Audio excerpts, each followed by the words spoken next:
सब बीकानेर में जो पापड़ का बिजनेस था उसमें क्या है कि पापड़ में हाइजीनिक की तरफ ध्यान कम किया जाता था।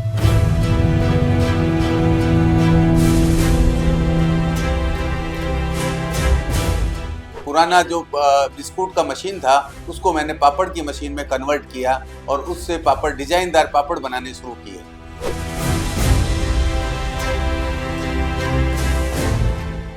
सर उस समय इन्वेस्टमेंट तो बहुत कम था मेरे पास, कुछ हजारों रुपए ही थे। लाखों रुपए की बात तो उसमें सोच भी नहीं सकते थे हम। एक डाई बना के लाया मैं मार्केट से और उसी डाई से पापड़ बनाना शुरू किया। धीरे धीरे मैंने एक करके आज 30 तरह के डिजाइन के पापड़ बनाता हूँ।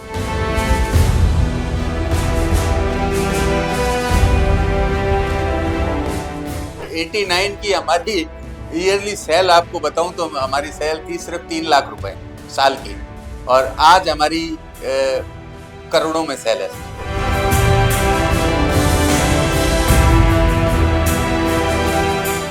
जिस ग्राहक के माल चला गया ना उससे हमें 10 ग्राहक और मिले। कस्टमर साहब हमारी क्वालिटी इतनी बढ़िया थी कि जो भी एक बार ले जाता तो वो परमानेंट कस्टमर बन जाता हमारा। नया बिजनेस स्टार्ट करने के लिए पहले तो मार्केट रिसर्च वगैरह करनी पड़ती है और उसके मार्केट की अपॉर्चुनिटी देखो। चीटिंग नहीं करें तो बिजनेस आपका बहुत अच्छा चलेगा।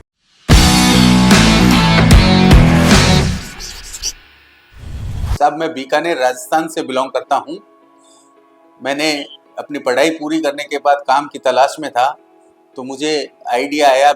हमारी बिस्कुट फैक्ट्री थी पेरेंटल, तो मैंने कुछ नवाचार करने के उद्देश्य से बिस्कुट के प्लांट को मॉडिफाइड करके पापड़ के प्लांट में कन्वर्ट किया और डिजाइनदार पापड़ बनाने का बिजनेस शुरू किया। सब बीकानेर में जो पापड़ का बिजनेस था उसमें क्या है कि पापड़ में हाइजीनिक की तरफ ध्यान कम किया जाता था। हैंडमेड पापड़ बनता है और बेलने वाले ले जाते हैं तो अपने घर में उनकी हाइजीन नहीं रहता है। तो मैंने हाइजीन को ध्यान में रखते हुए पापड़ को एक फैक्ट्री के अंदर ही प्रोड्यूस करने का विचार किया। उसके लिए मैंने मशीन का इन्वेंशन किया। पुराना जो बिस्कुट का मशीन था उसको मैंने पापड़ की मशीन में कन्वर्ट किया और उससे पापड़ डिजाइनदार पापड़ बनाने शुरू किए। शुरुआत में तो लोगों ने उसको अप्रिशिएट नहीं किया, बाद में हमारी क्वालिटी और हाइजीनिक को देखते हुए लोगों ने उसको बहुत अप्रिशिएट किया। मैं कॉमर्स का स्टूडेंट था परंतु मुझे मशीनरी में ज़्यादा रुचि थी तो मैंने मशीन का इन्वेंशन किया। पापड़ कटिंग की मशीन बनाई, बाकी सब चीज़ें तो मार्केट में अवेलेबल थी। पापड़ की कटिंग मशीन उस समय कोई भी अवेलेबल नहीं थी। सर उस समय इन्वेस्टमेंट तो बहुत कम था मेरे पास, कुछ हजारों रुपए ही थे। लाखों रुपए की बात तो उसमें सोच भी नहीं सकते थे हम। हजारों रुपए से ही मैंने ये थोड़ा बहुत मशीनरी में डाई वगैरह एक डाई बना के लाया मैं मार्केट से और उसी डाई से पापड़ बनाना शुरू किया। धीरे धीरे मैंने एक करके आज 30 तरह के डिजाइन के पापड़ बनाता हूँ। मॉडर्नाइजेशन तो लगातार हो रहा है, मशीनों में मॉडिफिकेशन आ रहा है। उस समय मैंने हाथ से जो मशीन बनाई थी उसमें इतना प्रोडक्शन संभव नहीं था। अब नई टेक्नोलॉजी आ गई है, उसके हिसाब से मशीन में प्रोडक्शन बहुत अच्छा आ रहा है। हम 2 से 3 टन पर डे बनाते हैं अभी। उस समय 89 में सर हम 25-50 किलो पापड़ ही डेली बनाते थे। हम लोग पापड़ आधा इंच का लेके ऊपर में 7 इंच तक का पापड़ बनाते हैं। हर साइज में, हर डिजाइन में अवेलेबल है हमारा पापड़ और हम क्वालिटी की तरफ विशेष ध्यान देते हैं। हम नेचुरल चीज़ों की तरफ इंग्रेडिएंट्स इस्तेमाल करते हैं। जैसे बढ़िया से बढ़िया काली मिर्च है, बढ़िया से बढ़िया जीरा है, हींग है और दालें हैं। उससे हमारे पापड़ की क्वालिटी बहुत ही बढ़िया आती है। देखिए नेचुरल कलर के कारण से पापड़ कितना अच्छा कलर आ रहा है। ऑल ओवर इंडिया हर जगह जहाँ बढ़िया बढ़िया कैटरिंग या कैटरिंग बिजनेस वाले हैं और रिटेल बिजनेस वाले हैं उन सबको जा रहा है, सुपर मार्केट में जा रहा है। ऑनलाइन भी अवेलेबल कराते हैं, ऑनलाइन प्लेटफॉर्म पे भी हमारा माल अवेलेबल है। इसके लिए तो पहले मार्केट का रिसर्च करना चाहिए कि मार्केट में अपने प्रोडक्ट की कहाँ कहाँ खपत हो सकती है, वहाँ अपन एंट्री करें। उस हिसाब से एंट्री करने से अपने प्रोडक्शन के कैपेसिटी के अनुसार माल बेच सकते हैं। नया बिजनेस स्टार्ट करने के लिए सबसे पहले तो मार्केट रिसर्च वगैरह करनी पड़ती है और उसके मार्केट की अपॉर्चुनिटी देखो। 1989 में मैंने अपनी क्वालिफिकेशन पूरी की, उसके बाद अपनी पेरेंटल बिस्कुट फैक्ट्री में काम करने देखने लग गया। उस समय हम लोग मीठे मीठे बिस्कुट बनाते थे। बिस्कुट में दो तरह के ट्रेंड हैं, एक तो मीठा बिस्कुट बनता है, एक नमकीन बिस्कुट बनता है। तो नमकीन बिस्कुट की मशीन हमने नई नई लगाई थी 89 में, तो वो क्या है, वो क्वालिटी हमारी बैठी नहीं। हम लोग हमेशा क्वालिटी में ही बिलीव करते हैं, तो हमारी क्वालिटी बैठी नहीं, तो हम उसको रिसर्च कर रहे थे। रिसर्च करते करते हम लोगों का क्या है, खाना अपनी फैक्ट्री में ही आता था घर से। तो बीकानेर में क्या है कि एक ट्रेंड है, पापड़ घर पे बनाते हैं तो उसका लोए बनते हैं, तो वो लोए भी खाने के साथ हम लोग चाव से खाते हैं। तो वो उस दिन आ गए थे, तो खाना हमारा ओवर हो गया था, तो वो बच गए थे। जो पापड़ का आटा आता है वो बच गया था, तो हम उसकी ट्राई कर ही रहे थे मशीन की। तो हमने उस मशीन के अंदर ही उस आटे के डिजाइनदार पापड़ बना लिए, और वो पापड़ हम शाम को लेकर घर गए और उसको फ्राई करवाया, तो हमें बहुत टेस्ट लगा। तो उसी दिन से हमें आइडिया आया कि हमें नमकीन बिस्कुट की बजाय इस ट्रेड में ध्यान देना चाहिए। तो हमने मशीन को उसी रूप में डेवलप करना शुरू किया, और ये मशीन धीरे धीरे हमारी डेवलप हो गई। उसके बाद सर हमने वो छोटी मशीन लगाई थी, वो 12 इंच चौड़ी थी। अब हमारे पास 32 इंच चौड़ी मशीन है, 32 इंच वाई 95 फीट लंबा हमारा प्लांट है। कस्टमर साहब, हमारी क्वालिटी इतनी बढ़िया थी कि जो भी एक बार ले जाता तो वो परमानेंट कस्टमर बन जाता हमारा। सबसे पहले शुरुआत हमने अहमदाबाद और बड़ौदा से की। हमारा अहमदाबाद माल गया, एक पार्टी को हमने भेजा था, मतलब उसको ऑब्लिगेशन के रूप में भेजा था कि ये माल ले हमारा। तो उसने क्या है कि कैटरिंग, जहाँ वहाँ कोई मैरिज होनी थी, उस मैरिज में उस पापड़ को फ्राई करवा दिया। तो वहाँ लोगों ने बहुत अप्रिशिएट किया, और वहाँ से हमें कंटिन्यूसली ऑर्डर आने शुरू हो गए। और उस मैरिज में एक कोई बड़ौदा का हमारा एक व्यापारी था, वो भी उस मैरिज में था, उसको भी वो क्वालिटी पसंद आई, तो उसने कहीं से हमारे नंबर लिए। उस समय तो टेलीफोन ही हुआ करता था।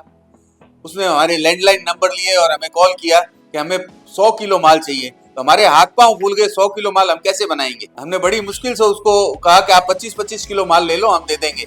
तो उसने कहा नहीं, मैं अपनी गाड़ी लेके आ रहा हूँ, 100 किलो माल अपनी ट्रेन में ही लेके जाऊंगा मैं। तो वो ट्रेन में 100 किलो माल हमसे लेके गया। हम 7 दिन में उसको 100 किलो माल बना के दे सके, और उसके बाद से हमारा माल शुरू हो गया कि बड़ौदा भी जाना शुरू हो गया, और अहमदाबाद। उसके बाद में हमने कभी पीछे मुड़ के नहीं देखा। जिस ग्राहक के ये माल चला गया ना, उससे हमें 10 ग्राहक और मिले। सब आज हमारा प्रोडक्ट सब जगह जा रहा है। पंजाब है, गुजरात है, उड़ीसा है, एमपी है, महाराष्ट्र है, राजस्थान पूरा कवर कर रहे हैं हम। सब जगह माल जाता है। जहाँ भी जो कस्टमर है हमारे, जो लेने वाले हैं, खाने वाले भी हैं, पापड़ के शौकीन हैं, वो सब हमारी क्वालिटी से सेटिस्फाइड हैं। हमने जो 89 में जो क्वालिटी डेवलप करके फाइनल क्वालिटी जो दी थी, हमारी आज भी वही क्वालिटी चली आ रही। क्वालिटी में हमने कभी कंप्रोमाइज नहीं किया।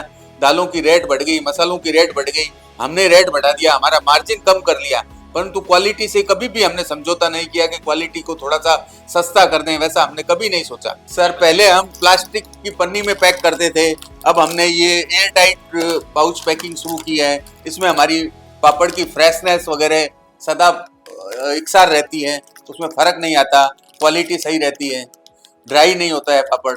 हम अपनी कस्टमर की चॉइस के हिसाब से डिजाइन भी बना के देते हैं। कुछ डिजाइन तो हमारे पास ऐसे हैं जो हम सिर्फ अपने एक कस्टमर को ही देते हैं, तो उससे वो भी मोनोपोली से बेच सकता है, वो भी कह सकता है कि ये प्रोडक्ट आपको, ये डिजाइन आपको कहीं भी नहीं मिलेगा। और हमारे ये सब प्रोडक्ट डिजाइन है ना, पेटेंट रजिस्टर्ड है सर। ये देखिए, पेटेंट रजिस्टर्ड, 15 साल के लिए पेटेंट होता है। जैसे आप देख रहे हैं, ब्रिटानिया के जो बिस्कुट्स आते हैं, उसमें हर पैकेट पे लिखा होता है पेटेंट रजिस्ट्रेशन नंबर। ब्रिटानिया के करीब 40-50 पेटेंट है, और हमारे भी 25-30 पेटेंट हैं। ये देखिए सर, हमारा नंबर, पेटेंट का नंबर, हमारे डिजाइन पेटेंट है। इस डिजाइन को कोई दूसरा नहीं बना सकता।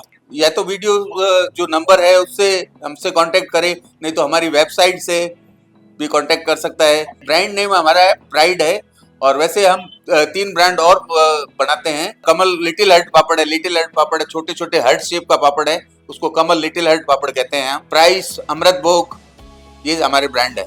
89 की हमारी ईयरली सेल आपको बताऊं तो हमारी सेल थी सिर्फ 3 लाख रुपए साल की, और आज हमारी करोड़ों में सेल है। क्वालिटी आप इक्वल रखो, कस्टमर सेटिस्फेक्शन रखो, और एक मोटो रखो आप अपना कि मुझे एकदम सही ढंग से कस्टमर को ट्रीट करना है, चीटिंग नहीं करें, तो बिजनेस आपका बहुत अच्छा चलेगा। आजकल लोग बिजनेस शुरू करते ही सबसे पहले ये सोचते हैं कि मेरा प्रॉफिट कैसे बढ़े। तो प्रॉफिट बढ़ाने के लिए वो गलत इंग्रेडिएंट्स भी यूज करने शुरू कर देते हैं। जैसे आजकल देखने में आ रहा है कि लोग बड़े बड़े ब्रांड में जो दे रहे हैं ये सिंथेटिक पनीर वगैरह यूज कर लेते हैं, तो वो एक लोगों के स्वास्थ्य के साथ खिलवाड़ भी कर रहे हैं और अपना प्रॉफिट बनाने के लिए ही ये काम कर रहे हैं। जबकि हम ऐसा नहीं करते हैं, हम एक अच्छी क्वालिटी के इंग्रेडिएंट्स ही हमेशा यूज करते हैं। उससे हमारे प्रोडक्ट की गुणवत्ता बनी रहती है और हमारा प्रोडक्ट लोगों को बहुत पसंद आता है। वैसे सर मैं एक चीज और बताऊं, बीकानेर में लोगों की जबान एक लेबोरेटरी है। बीकानेर के जो बंदा है वो कोई भी चीज खाते ही आपको बता देगा कि इसमें क्या डला हुआ है। तो बीकानेर में हम करोड़ों रुपए का माल बेच रहे हैं, जहाँ 500 से ज्यादा पापड़ के कारखाने हैं। तो हमारी क्वालिटी यदि सही नहीं होगी तो बीकानेर में लोग कैसे लेंगे हमसे। बीकानेर में जब इतना बिक सकता है तो ऑल ओवर इंडिया कितना बिक सकता है साहब, सोचिए। सबसे पहले तो लोगों को ईमानदारी रखनी चाहिए, बिजनेस में ईमानदारी रखे और सही ढंग से काम करे तो बिजनेस में अपॉर्चुनिटी बहुत है।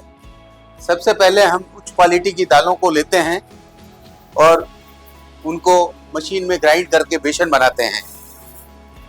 फाइन बेसन बनने के बाद बेसन में हम मसाला डाल के यहाँ डो बना लेते हैं। ये साजी का पानी डाल के डो बन रहा है।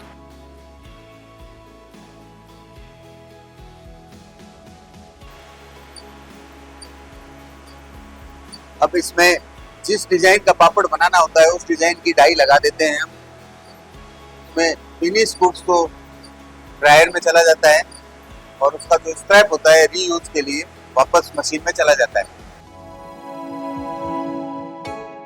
अब ये पापड़ ड्राई होने के लिए ड्रायर में जा रहा है। हॉट एयर ड्रायर में पापड़ इक्वली ड्राई हो जाता है। ये ड्राई पापड़ है, रेडी टू पैक।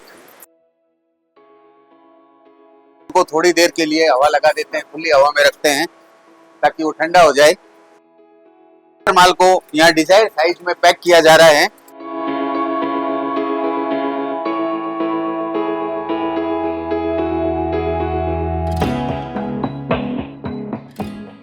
अगर आपको ये वीडियो अच्छा लगा है तो इस वीडियो को लाइक करिए, चैनल को सब्सक्राइब करिए, बेल आइकन को दबाइए।